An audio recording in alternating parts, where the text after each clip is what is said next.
Hi, my name is Heather Yochim, and I'm a senior art therapy and psychology major with minors in criminal justice and studio art. My SLAM presentation is on the impact of juvenile misdemeanor deterrence programs and intervention. So first getting started with a little bit of introduction and background, mainly focusing on trauma. The National Institute of Mental Health describes trauma as an emotionally painful or distressful experience of an event that may result in lasting negative mental or physical outcomes. The DSM-5 lists 4 major symptoms of trauma and PTSD, which include intrusions, avoidance, negative alterations in moods and cognition, and alterations in arousal and reactivity. This means those who have experienced trauma often have difficulties interacting in the world because the traumatic experience influences their thinking and behavior even long after the initial event. Looking at how trauma affects the juvenile brain, a study done by Renee Albers in 2013 used structural MRI scans to see how trauma affected brain development. It was found that there is a decreased volume in multiple regions of the brain, including the hippocampus, which is your limbic system, looking at memory and emotions, the prefrontal cortex, which involves executive function like social control and behavior, the cerebellum, which involves motor skills, and a reduction of the corpus callosum, which is the connection between the two sides of the brain. Another study done by Harker 2018 found that after doing neurological research and MRI scans, that early toxic stress and trauma can elevate levels of hormones and neurotransmitters, which can cause alterations to the hypothalamic pituitary adrenal axis, which plays a huge part in the fight or flight response.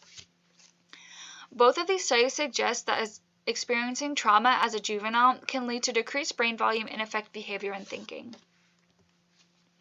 Looking at trauma within the juvenile justice system, a study done in 2004 by Abrams et al.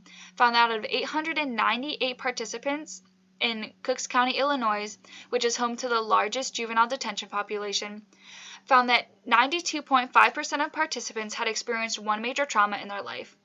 And going further, 84% had experienced more than one trauma. Another way that juveniles experience trauma within their system is through triggers.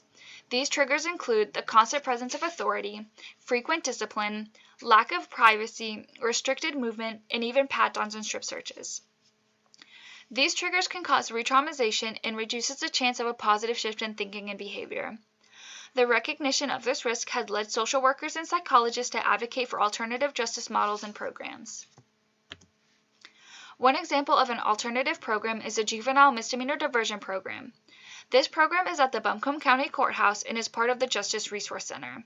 This program is for juveniles that are the ages of 16 and 17 who have been charged with misdemeanors, such as marijuana possession, fighting, or drinking while in school. To be part of this program, the infractions are reported to the program coordinator, Melissa Enclade, by the SROs or school resource officers. She then checks to see if they meet the requirements based on their age, infraction, and if they've been through the program before. Once in the program, each participant must go to a certain combination and amount of groups based on their charge. Some of the groups in this program are career and goal setting, conflict resolution, mind and body wellness, relationship building, substance abuse, and leadership skills. After the participant has completed all of the requirements of the program and maintain a clear record, they are discharged from the program. This year, I was able to do my internship this semester directly under Melissa, the program coordinator. As an intern, I was able to sit in on multiple groups and observe. A few groups that I thought were particularly helpful to the participants were the career and goal setting group and the leadership skills group. I feel like these groups allow the participants to think more on how their actions now can affect their future. I was also invited to lead a group focused on art making due to my background in art therapy and my senior thesis. Due to the COVID-19 outbreak, I was unfortunately not able to lead any of these groups. Another major part of my internship with the Juvenile Misdemeanor Diversion Program, or JMDP, was entering and analyzing data from the program.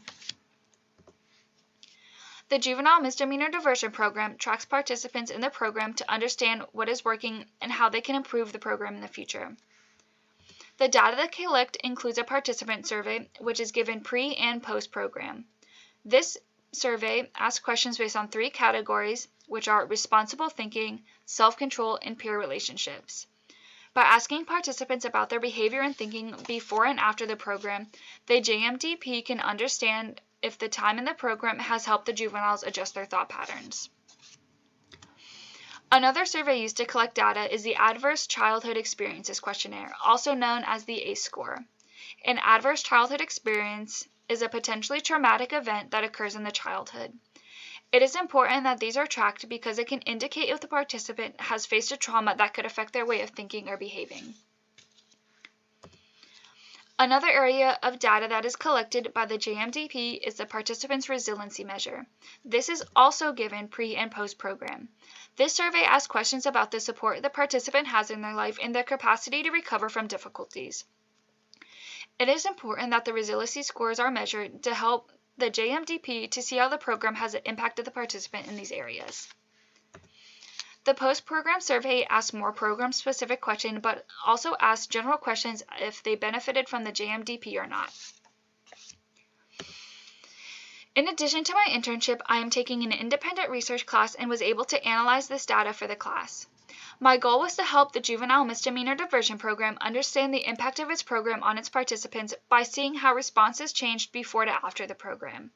This graph shows one of the most promising results from my analysis. The blue bar represents responsible thinking scores, and the change in the scores was significant. As you notice, the bar for the post score gets smaller, but it actually indicates an increase in responsible thinking. It reflects this way because the assessment, the participant survey, was scored with lower numbers indicating more change. The red bar represents self-control scores, and the change of scores was also significant. While the bar in the post score shows a decrease, it represents an increase in self-control. The green bar represents peer relationship scores, and again, the change of scores was also significant. The bar in the post scores shows a small decrease, and it represents an increase in peer relationship skills. We can conclude from this that for all aspects of the pre and post data, participants reported significant change in their behavior and thinking. The JMDP is supporting juveniles by changing their thoughts and behaviors through a program that seems less likely to worsen trauma. Based on my senior thesis research, I was interested in how art could work with this program. Based on the information from my senior thesis, art therapy is defined as a form of psychotherapy that uses art directives such as painting, drawing, clay work, etc. as a treatment of or to aid diagnosis. The impact of art therapy focuses a lot on nonverbals, mainly for children because they can sometimes have issues with creating full sentences or putting their feelings into proper sentences. Another aspect of art therapy with children is the group versus individual. Group art therapy facilitates trust and helps build relationships. Individual art therapy focuses on individuals and works to push for more personal growth. Another big thing with art therapy is it works with sensory images and sensory materials, which can help with combating elements of the psyche. For example, if someone really likes control, giving them watercolor won't help them, but giving them clay or markers can help give them the control that they need to be comfortable. Rowe et al. Found in 2017, after conducting research on a population of refugee children, that art therapy can be used to relieve stress and negative psychological symptoms and increase self-esteem and also facilitate personal growth. Art therapy allows for a less chaotic and more directed flow of information that encourages more exploration of the self. The current criminal justice system is not set up to treat the needs of children who have been exposed to violence and trauma. Green 2011 noticed that art therapy worked well with children who experienced trauma because the creative process allowed participants to reduce their anxiety levels. Persons 2009 suggested that fostering new neural connections through art in the cerebral cortex can help improve development. I had the opportunity to observe a group session at the JMDP where participants created collages, and I noticed that it was easier for them to show what their goals for the future were with images compared to trying to put it in words.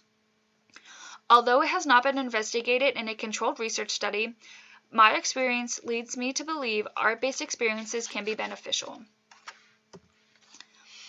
Getting a look forward at my future plans, my internship and data analysis experiences have inspired me and given me confidence that I can help juveniles through programs like the JMDP, especially when they include art therapy. I would like to continue this type of work by taking my knowledge into the field. starting out working in DSS and juvenile probation. I would then like to pursue my PhD in psychology and then my PhD in art therapy. I hope to greatly impact the juvenile justice system and advocate for trauma-informed care within the juvenile justice system. Thank you, and I hope you're all staying safe.